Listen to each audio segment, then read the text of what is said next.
Almost 80% of millennials think millionaires received their wealth through inheritance. That makes sense given how difficult it would be to save $1 million on a $50,000 wage. You'll need a lifetime to do it. Even a six-figure income is insufficient. You need to put food on the table, pay rent, and take care of your children. All we have to do now is examine the facts.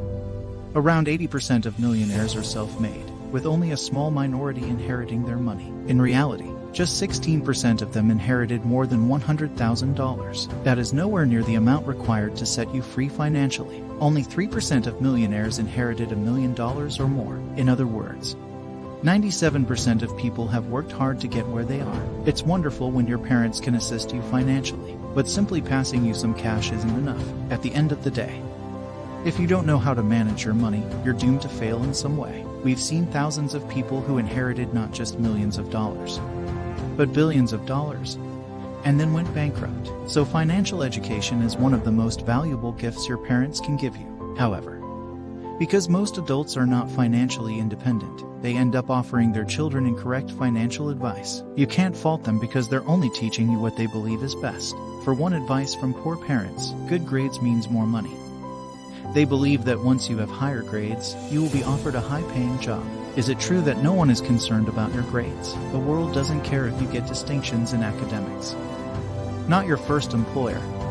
Not your customers when you launched your first business. Not your real estate clients when you started in real estate. And not you, since your grades are useless. For second, advice from poor parents: don't waste time with your friends and parties.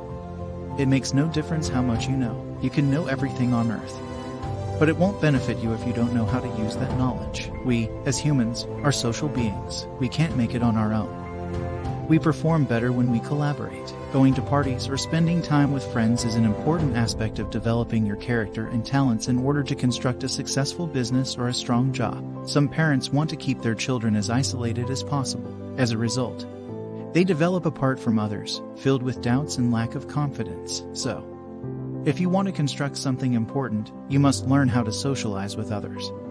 And the greatest way to hone your social skills is to spend time with other people by attending parties, events, or simply going out with friends. For the third, poor advice from poor parents: play it safe because we love you as parents. When you put so much effort into something, you want to safeguard it as much as possible. That is why your parents will normally advise you to play it safe. Don't take unnecessary risks. Get into college, then get a job, move slowly through the ranks.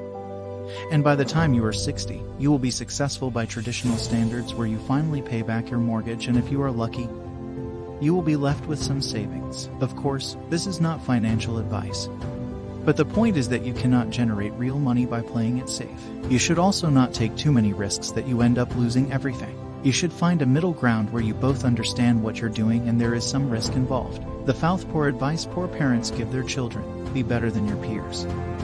This is perhaps one of the worst bits of advice that parents frequently give their children, and it gradually leads to financial ruin. When your parents compare you to other kids, when they tell you why you can't achieve good marks like the other kids in school, you gradually adopt that comparison mindset, in which you begin judging your performance by comparing yourself to your peers. So, when your friend gets a better automobile, you go into debt in order to drive a nicer car, even though you can't afford it. You want to maintain the impression that you are doing as well as your peers. But, at the end of the day, the goal isn't to appear affluent, but to be one. Your life and circumstances are distinct from those of others, because you have a unique blend of abilities and weaknesses. You should develop your own route to prosperity rather than following what everyone else is doing. Our advice for you: you do not receive what you work for, what you fight for. You receive. I know it seems harsh, but it's the honest truth. Yes, you do sometimes receive what you deserve, but that is the exception. You may work for a company for 20 years and no one would give you a raise until you asked for it.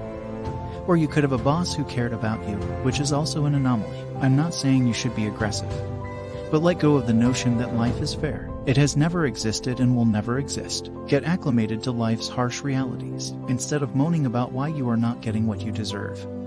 Learn how to survive in it and use it to your advantage. It's never too late. You can still make changes if you were taught wrongly on finance. Be sure to like and subscribe for more contents like this.